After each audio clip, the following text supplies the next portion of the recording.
What's up in the loop? It's Hyde checking in from Hotel Gold River at PortAventura World. We're staying here. We're right next to the park. You see the drop tower there. Come on with me. We'll show you the room. We'll show you this really cool old Western looking hotel. It's right on site. The line isn't long now, but it gets very long for check-in. They have a lot of rooms. So I highly recommend taking advantage of our online check-in before you arrive. That lets you skip most of the line and wait in a shorter line. We're staying at Hotel Gold River. That's the entrance to the park. And it's just this neat little stroll to the hotel. They do have several hotels on property here. Kind of some on one side of the park, some on the other. Some are a little bit closer. A couple of them do have their own entrance to the park, which is nice. This is kind of in the back corner of the park. The theme here is pretty awesome. They really do a good job of trying to make it look like a ghost town, or Old West town rather. These are all rooms that you see here. And then there's like a main building straight ahead, the reception, and where some rooms are as well.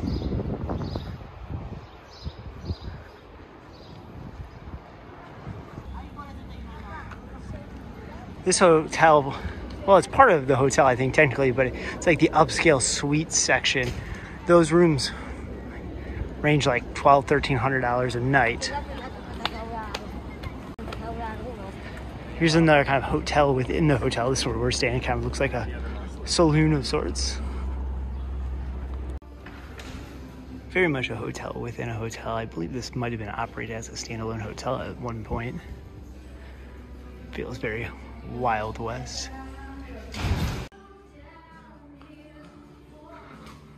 Cool lights and wallpaper in the hallway.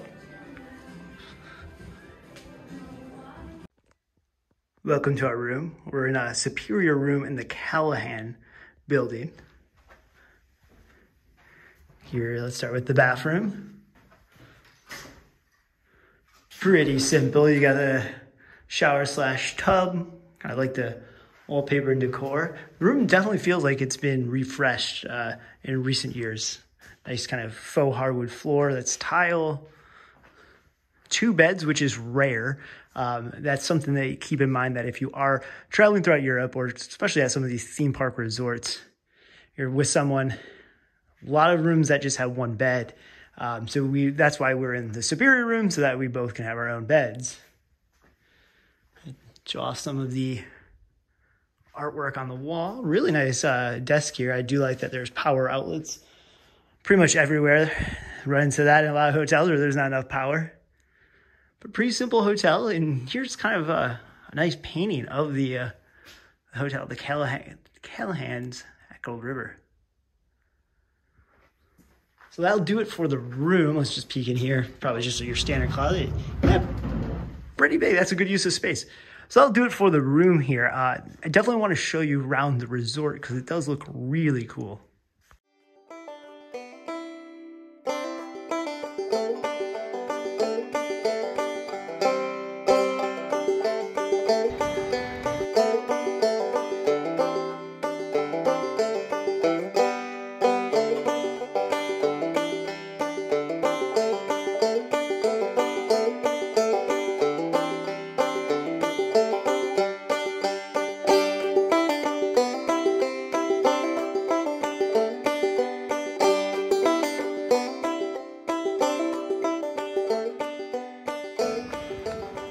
The hotel does have what they call a bar, but it's more so light for refreshments with beer. And then pretty decent sized swimming pool on a 95+ degree day. It certainly looks pretty nice. You can see it's 2 floors and a roller coaster in the background. Getting to PortAventura World is actually fairly easy if you're in Barcelona. You can take a train pretty much directly to the park. The train can be caught in the central station.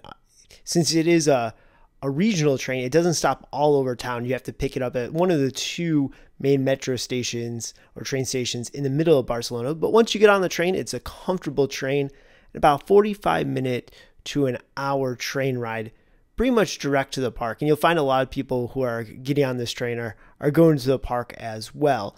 It's actually a really nice train. Most of it, I would say probably 75% of it, once you get out of Barcelona, is right along the Mediterranean Sea, giving you some really nice views, going through little kind of beachside towns and villages. Really nice. And then, of course, as you're coming up on the park, you get some great views of the park. Train wasn't too expensive. Like I said, it runs a couple, direct from Barcelona, runs a couple times a day. So it's a really great option to get to the park. You get off at the train station. As you can see here, I wasn't kidding. Most people were going to the park. They do run trains kind of right before opening and through later in the day. But this is where it kind of gets a little tricky. If you're going just to the park and you're going back to Barcelona, you can follow the crowd of people, cross the road, and walk to the park. And I'll show you how to do that here in just a moment. The tricky thing, and probably one of our biggest disappointments about the resort, is if you're staying at one of the on-site hotels, some of them you can walk to from here. Some of them are on the back side of the park, and there's no way to walk to them without going through the park. And if you haven't checked in, you can't go through the park. There are a spot right here, right when you come out and take a left, there's a taxi stand, but you're going to have a hard time finding a taxi because it's only about a 2-mile ride. So no taxi really wants to do it. So come on, PortAventura, if you're running hotels, run some shuttles from the train station. That would be a huge help. Not if you're going straight to the park, you can walk kind of straight down the path under with the people.